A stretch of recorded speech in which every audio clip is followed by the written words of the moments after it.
Hi everyone, ഞാനിന്നിവിടെ വെണ്ടയ്ക്ക മോരുകറിയാണ് ഉണ്ടാക്കുന്നത്. ഇതൊരു വെറൈറ്റി ആയിട്ടുള്ള മോരുകറിയാണ്. ഇതുപോലെ ഒന്ന് ഉണ്ടാക്കി നോക്കൂ. ചോറിൻ്റെ കൂടെ കഴിക്കാൻ വളരെ നല്ലതാണ് കേട്ടോ. എളുപ്പത്തിൽ തന്നെ ഉണ്ടാക്കുകയും ചെയ്യാം. അപ്പോൾ നമുക്കത് എങ്ങനെയാണെന്ന് നോക്കാം. കറി ഉണ്ടാക്കുന്നതിന് മുന്നേ ഒരു മുറി തേങ്ങ, ഒരു ടീസ്പൂൺ ജീരകവും ചേർത്ത് നല്ല ഫൈനായിട്ട് അരച്ചെടുക്കാം. വെണ്ടയ്ക്ക 5-6 എണ്ണം ഈ ഒരു സൈസിൽ അരിഞ്ഞെടുക്കാം. ഒരു 3 പച്ചമുളകും വറ്റൽമുളകും അതുപോലെ ചെറിയുള്ളിയും വേപ്പിലയും ഇതുപോലെ എടുത്തു വയ്ക്കാം. 2 ടീസ്പൂൺ മുളക് പൊടിയും 1 ടീസ്പൂൺ മഞ്ഞൾപ്പൊടിയും എടുത്തു വച്ചിട്ടുണ്ട്. കറി ഉണ്ടാക്കുന്നതിനായി ഒരു മൺചട്ടി അടുപ്പത്ത് വയ്ക്കാം. അതൊന്ന് ചൂടായി വരുമ്പോൾ നമുക്ക് ആവശ്യത്തിന് വെളിച്ചെണ്ണ ഒഴിച്ചു കൊടുക്കാം. വെളിച്ചെണ്ണ നല്ലപോലെ ചൂടായി വന്നതിന് ശേഷം ഉലുവ ഇട്ട് കൊടുക്കാം. അതിനുശേഷം നമുക്ക് കടുക് ഇട്ട് കൊടുക്കാം. ഉലുവയും കടുകും ഒന്ന് നല്ലപോലെ പൊട്ടി വരട്ടെ. ഉലുവയും കടുകും നല്ലപോലെ പൊട്ടി വന്നതിന് ശേഷം നമുക്ക് വറ്റൽമുളക് ഇട്ട് കൊടുക്കാം. അതൊന്ന് നന്നായി മൂത്ത് വരട്ടെ.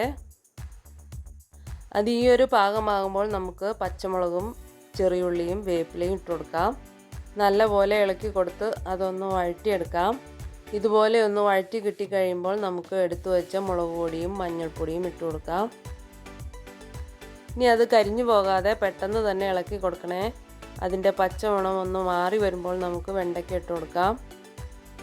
അതൊന്ന് നല്ലപോലെ ഇളക്കി കൊടുത്തൊന്ന് വാട്ടിയെടുക്കാം. ഒരുപാട് വെന്തൊന്നും പോകേണ്ട ആവശ്യമില്ല. അതിൻ്റെ ആ പച്ച ചുവയൊന്ന് മാറി കിട്ടിയാൽ മതി.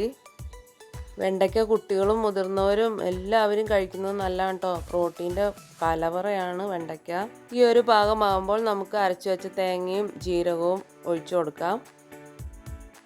മിക്സിയുടെ ജാർ 1 ഗ്ലാസ് വെള്ളവും കൂടി ഒഴിച്ചൊന്ന് കഴുകി ഒഴിച്ചു കൊടുക്കാം കേട്ടോ.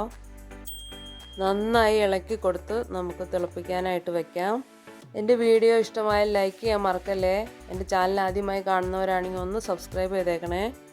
ഇളക്കി കൊടുത്തുകൊണ്ട് തന്നെ നമുക്കിതൊന്ന് തിളപ്പിച്ചെടുക്കാം കേട്ടോ. നമുക്ക് ആവശ്യത്തിനുള്ള മോരെടുത്ത് വയ്ക്കാം.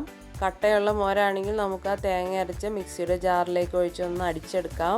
എനിക്കിപ്പം കട്ട ഇല്ലാത്തതാണ് കിട്ടിയത്, നിങ്ങളെ കാണിക്കാൻ വേണ്ടി ചെയ്തതേ ഉള്ളൂ. ഇതുപോലെ ഇളക്കി കൊടുത്ത് തന്നെ തിളപ്പിച്ചെടുക്കണം കേട്ടോ.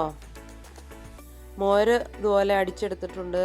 ഡയബറ്റിക് ആയിട്ടുള്ളവരെല്ലാം എല്ലാ ദിവസവും തന്നെ വെണ്ടയ്ക്ക കറി വെച്ച് കഴിക്കുന്നത് വളരെ നല്ലതാണ്. ഈ ഒരു സമയത്ത് നമുക്ക് കറിക്ക് ആവശ്യത്തിനുള്ള ഉപ്പ് ഇട്ട് കൊടുക്കാം. ഇത്തിരി തേങ്ങ അരയ്ക്കേണ്ട കാര്യമേ ഉള്ളൂ. വളരെ പെട്ടെന്ന് തന്നെ നമുക്ക് റെഡിയാക്കി എടുക്കാൻ പറ്റിയ കറിയാണിത്. ഇതിപ്പോൾ എന്താ നല്ലപോലെ തിളച്ചു വരുന്നുണ്ട്. ഇനി നമുക്ക് എടുത്തു വെച്ച മോരൊഴിച്ചു കൊടുക്കാം. അതിനുശേഷം നന്നായി ഇളക്കി കൊടുക്കാം. ഇളക്കി കൊടുത്തതിന് ശേഷം സ്റ്റൗ ഓഫ് ചെയ്യാം. തിളപ്പിക്കരുത്. തിളപ്പിച്ച് കഴിഞ്ഞാൽ ചിലപ്പോൾ പിരിഞ്ഞു പോകാൻ സാധ്യതയുണ്ട്. ഇനി നമുക്കതൊന്ന് മൂടി വയ്ക്കാം. ഒരു 5 മിനിറ്റിന് ശേഷം നമുക്കൊന്ന് തുറന്ന് നോക്കാം. നമ്മുടെ അടിപൊളി വെണ്ടയ്ക്ക മോരുകറി റെഡി ആയിട്ടുണ്ട്. അടിപൊളി, നല്ല മണമൊക്കെ വരുന്നുണ്ട്. ഈ മണം കേട്ടാൽ തന്നെ ചോറിനാൻ തോന്നും. ഈ ചൂടുകാലത്ത് ഇതുപോലത്തെ കറിയൊക്കെ ഉണ്ടാക്കി കഴിക്കുന്നത് വളരെ നല്ലതായിരിക്കും. വെറൈറ്റി ആയിട്ടുള്ള മോരുകറിയാണ്. എല്ലാവർക്കും ഇഷ്ടപ്പെടും. എല്ലാവരും ട്രൈ ചെയ്ത് നോക്കണേ. അപ്പോൾ എൻ്റെ വീഡിയോ ഇഷ്ടമായാൽ ലൈക്ക് ചെയ്യാൻ മറക്കല്ലേ.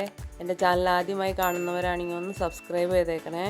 നല്ലൊരു വീഡിയോയുമായി വീണ്ടും കാണാം. അതുവരേക്കും ബൈ.